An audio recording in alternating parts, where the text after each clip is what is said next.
So guys एक बार फिर स्वागत है आप सभी का हमारे चैनल पर और बहुत ही इंपॉर्टेंट अपडेट उन सभी कैंडिडेट के लिए जो BBAU यानी बाबा साहब भीमराव अम्बेडकर यूनिवर्सिटी को टारगेट करना चाह रहे हैं और अभी मौका मिल नहीं पाया था उनको। बहुत सारे बच्चे ऐसे थे जो कमेंट कर रहे थे लगातार कि सर मैं तो भूल गया, टाइम निकल गया, फलाना हो गया, दिमागा हो गया, मैं पार्टिसिपेट नहीं कर पाया, रजिस्ट्रेशन नहीं कर पाया। तो एक आखिरी मौका आपको फिर से मिल गया है। किसके लिए? पार्टिसिपेट करने के लिए BBAU में यूजी कोर्सेज की काउंसलिंग प्रोसेस के लिए, स्पॉट राउंड के लिए, रजिस्ट्रेशन के लिए एक बार फिर से ये रीओपन हो गए हैं। पूरी जानकारी हम इस वीडियो में डिटेल में डिस्कस करेंगे, आखिर तक देखना है और शेयर कर देना है उन सभी दोस्तों में ताकि उनको भी ये जानकारी मिल जाए। बाकी चैनल सब्सक्राइब कर लेना है ऐसी जानकारी के लिए, क्योंकि यही मिलेगी सारी जानकारी सबसे पहले। कुछ डाउट डिस्प्यूट है तो नीचे कमेंट कर दीजिएगा ताकि इसको रिजॉल्व भी किया जा सके। ऑफिशियल वेबसाइट तो यही है bbau.ac.in और इस पर आप जाओगे तो आपको कहाँ जाना है, कहीं नहीं, थोड़ा सा स्क्रॉल डाउन नीचे जब करोगे तो ये अभी कल का एक ताजा सा नोटिफिकेशन यहां दिख रहा है, registration against vacant seat for CUET non CUET candidates in UG program. ये कल रात को ही अपडेट यहां पे हुआ है। इसको आपको बस क्लिक कर देना है, आपको ये पूरी जानकारी का नोटिफिकेशन यहां पे दिख जाएगा। इसको मैं थोड़ा सा कलरफुल कर देता हूँ, कलरफुल नहीं काला कर देता हूँ, वो ज़्यादा सही रहेगा बोलना। ठीक है, इसमें आपको प्रॉपर ये दिख जाएगा। ठीक है भाई, चलो थोड़ा बड़ा कर दिया ताकि और क्लियरली आपको ये सारी चीज़ें यहाँ पे दिख जाए। अब भी ये नोटिफिकेशन में लिखा है कि ये डिपार्टमेंट के हेड डॉर वगैरह वगैरह सबसे चर्चा करने के बाद सबको पहुंच गई ये सारी चीज़ें। हाँ बढ़िया। ये तो जो UIT है जो इनका मेन कैंपस है और दूसरा सैटेलाइट सेंटर अमेठी है, इन दोनों के लिए जो वेकेंट सीट बची हुई है रिस्पेक्टिव कोर्सेज के लिए, उसमें यूजी प्रोग्राम वाले wait listed candidate for spot round first in order to merit to the respective categories within 6 days of the. ठीक है, तो नोटिफिकेशन के 6 दिन बाद तक क्या है कि वेकेंट लिस्ट और वगैरह वगैरह के लिए अप्लाई कर सकते हो और वो बाकी सारी चीज़ें दी है, वो कुछ और बेटर है उनका। Addition to this has been decided, इनने डिसाइड क्या किया वो समझो, समर्थ पोर्टल फिर से ओपन करेंगे बोथ CUET और नॉन CUET एप्लीकेंट के लिए। CUET वालों के लिए तो अच्छा है, फिर से मिल जाएगा। बहुत सारे बच्चे ऐसे भी थे सर हमने तो CUET नहीं दे पाया, क्या बिना उसके मिलेगा एडमिशन? तो यहाँ मौका मिल जाएगा नॉन CUET एस्पिरेंट्स के लिए भी।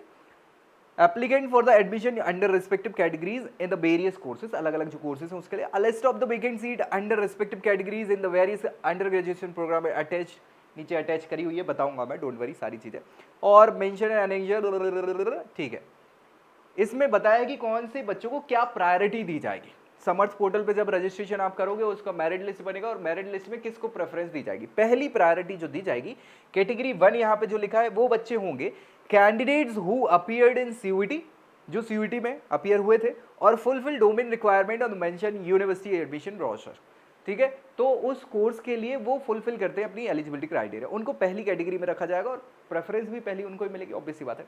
दूसरी प्रेफरेंस या कैटेगरी 2 में candidate who did not appear in CUET exam, यानी नॉन CUET कैंडिडेट, और ऐसे कैंडिडेट जो जिन्होंने CUET तो दिया है लेकिन वो अपनी डोमेन रिक्वायरमेंट फुलफिल नहीं कर पा रहे, तो उनको दूसरी कैटेगरी में रखा, उनको प्रेफरेंस दी जाएगी। अंडर दिस कैटेगरी एडमिशन में be granted based on the merit and qualifying examination, तो मेरिट के आधार पर ही यहाँ पे क्या है एडमिशन मिलेगा। The candidate will be considered in order to preference list above, जो भी प्रेफरेंस होगी उसके हिसाब से। अब करना क्या है, रजिस्ट्रेशन। तो रजिस्ट्रेशन के लिए CUET वाले जो कैंडिडेट हैं वो कैटेगरी 1 वाले यहाँ पे क्लिक करके समर्थ पोर्टल पे जाके वहाँ पे डायरेक्ट एडमिशन के लिए रजिस्ट्रेशन कर देंगे। दूसरे जो CUET जिन्होंने नहीं दिया हुआ है वो बच्चे, कैटेगरी 2 वाले बच्चे क्या करेंगे, इस पे जाएंगे, इस वाली लिंक पे और क्लिक करके यहाँ से रजिस्ट्रेशन अपना कर देंगे। फीस भी लगेगी रजिस्ट्रेशन की, ऑब्वियस सी बात है। अनरिजर्व OBC EWS कैटेगरी वाले बच्चों के लिए 500 रुपया लग रही है, SC ST PWD कैटेगरी वाले बच्चों के लिए 300 रुपया लग रही है। अब सुनो, स्टार्ट कब से हो रहा है, तो इनने नोटिफिकेशन तो कल रात को दिया है लेकिन इनने स्टार्ट कर दिया रजिस्ट्रेशन 2 तारीख से, हालांकि ऐसा बोल दिया गया था इनके पुराने शेड्यूल में, मैंने आपको पहले भी बताया था। ठीक है, और लास्ट डेट जो है वो 7 तारीख की रखी हुई है, तो 7 तारीख के पहले आपको क्या करना है, रविवार के पहले कोशिश करना है कि रजिस्ट्रेशन कर दें आप, ताकि आपको बाद में परेशानी ना हो। अब देखो, registration fee can only be deposited through online mode, online ही वो रजिस्ट्रेशन फीस मान्य होगी, ऑफलाइन चालान आलान कुछ नहीं लगेगा। ठीक है, ऑनलाइन ही आपको जमा करनी पड़ेगी। लॉकिंग ऑफ प्रोग्राम, लॉकिंग करोगे प्रोग्राम की, लॉक जो करेंगे ना अपन, चूज करेंगे उनको लॉक करेंगे तभी लगेगी। Candidate are advise to visit university website for regular update के लिए आपको विजिट करते रहना है वेबसाइट पे। Candidate are advise to see the vacant seat in the waiting list in annexure, नीचे जो लिस्ट है अभी मैं बता दूंगा। है ना, रिस्पेक्टिव कैटेगरीज के हिसाब से सारी चीज़ें उसको देख लेना और उसी के बाद रजिस्ट्रेशन करना। आप देख लेना उस प्रोग्राम में आपकी कैटेगरी के हिसाब से सीट है भी कि नहीं है, कि पता चला है ही नहीं, आप ज़बरदस्ती में लगे। ठीक है, बढ़िया है। चलो अब इसके बाद अपन पहुंचते हैं कैटेगरी वाली ये लिस्ट पे। तो ये सबको इनने कॉपी और वो सब भेज दिया। अब ये लिस्ट टेढ़ी है, टेढ़ी समझ रहे हो ना, ऐसी कौन देखेगा भाई। घुमा लेते हैं इसको अपन थोड़ा सा, और टेढ़ी हो गई, एक बार और घुमाएंगे तो अब सीधी हो जाएगी, ये हो गई। ठीक है, तो ये UIT की बात है, इनका जो मेन कैंपस है वहाँ के कोर्सेस। ये कोर्स दिख रहे हैं आपको, थोड़ा बड़ा कर दूँ क्या, ऐसे खिसका दूँ, हाँ अब दिख रहा होगा बराबर। ठीक है भाई, तो ये प्रोग्राम यहाँ पे दिख रहा है, ये प्रोग्राम के नाम है, जो कोर्सेज ये ऑफर कर रहे हैं। ये नंबर ऑफ सीट्स, जो फुल स्ट्रेंथ यानी कि जो वैकेंसी सीट इनटेक है वो बताए हुए हैं, कौन सी कैटेगरी के लिए कितनी सीट्स हैं, टोटल सीट्स और कैटेगरी वाइज। अब उनमें से कितने बच्चों ने एडमिशन ले चुका है ऑलरेडी अभी तक की काउंसलिंग प्रोसेस में, वो इसमें बताया है। और कितनी वेकेंट है, बची हुई सीटें ये बची हुई हैं। और बचे हुए बच्चे जो पहले से ही रजिस्टर करे हुए थे, तो कोर्स वाइज जिनके बचे हुए हैं अभी लिस्ट में नाम, वो भी यहाँ पे बता दिए। तो ये चारों चीज़ें इन्होंने बताई हैं, उसके हिसाब से आपको चेक कर लेना है। जैसे BSc MSc इंटीग्रेटेड प्रोग्राम है, उसमें टोटल 72 सीटें थी, जिसमें से 29 सीट अनरिजर्व के लिए, 24 SC के लिए, ST के लिए 12 और EWS के लिए 7। जो UR वाली है उसमें OBC भी इंक्लूडेड है, जनरल OBC है ना, दोनों इंक्लूडेड। तो भाई साहब इस 72 सीटों में से 66 सीटें भर गई हैं, 24 की 24 अनरिजर्व की भर गई हैं, एक SC की बची है, ST की 12 भर गई हैं, EWS की 7 भर गई। यानी ये बताएंगे यहाँ पे कि 5 सीटें अनरिजर्व की बची हैं, 29 में से 24 भरी हैं, ठीक है, और एक सीट SC की बची, यानी ऐसी 6 सीटें बची हुई हैं। अब उन 6 सीटों के लिए अगर देखें तो जो वेट लिस्ट में बच्चों के नाम अभी भी हैं, तो 39 बच्चों के नाम हैं, जिसमें अनरिजर्व के 34 बच्चे हैं, एक SC का है, 4 EWS के, 39 बच्चे हैं टोटल। ऐसे ही बाकी कोर्सेज के लिए आप देखोगे, BSc ऑनर्स ज्योग्राफी के लिए 74 में से 66 सीटें भर गई हैं। पब्लिक एडमिनिस्ट्रेशन की बात करें, 60 में से 52 सीटें भर गई हैं। पब्लिक एड पेड सीट के लिए 12 सीटों में से 5 भर गई हैं, है ना। लाइफ साइंसेस की 50 में से 44 भर गई हैं। BBA ऑनर्स की भैया 90 में से 85 भर गई हैं। BCom ऑनर्स 90 में से 75 भर गई हैं। BBA LLB ऑनर्स 60 में से 52 सीटें भर गई हैं। BTech सिविल इंजीनियरिंग 60 में से 54 भर गई हैं। सिविल इंजीनियरिंग लेटरल एंट्री 6 बची हैं, है ना। इसके अलावा BTech इलेक्ट्रॉनिक एंड कम्युनिकेशन 60 सीटों में से 54 भर गई हैं। Electronic and communication lateral entry 3 बची हुई हैं 6 में से। इलेक्ट्रिकल इंजीनियरिंग 60 में से 49 भरी हैं, लेटरल एंट्री में 3 बची हैं। मैकेनिकल की 55 भरी हैं, 60 में से 5 बची हैं और लेटरल एंट्री 3 बची हैं।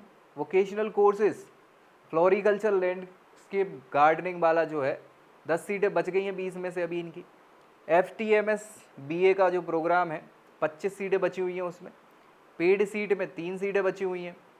BTech computer science IIT JEE के थ्रू वाला जो था 30 सीटें उसकी बची हुई हैं।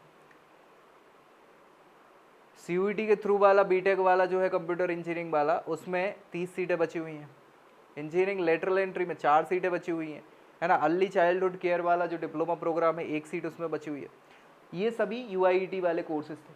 अमेठी वाले सेंटर के अलग हैं कोर्सेज और उनकी सीटें भी लगभग सेम ऑर्डर में ही हैं। Honours history BA honours history, है ना, 30 में से 10 बची हैं।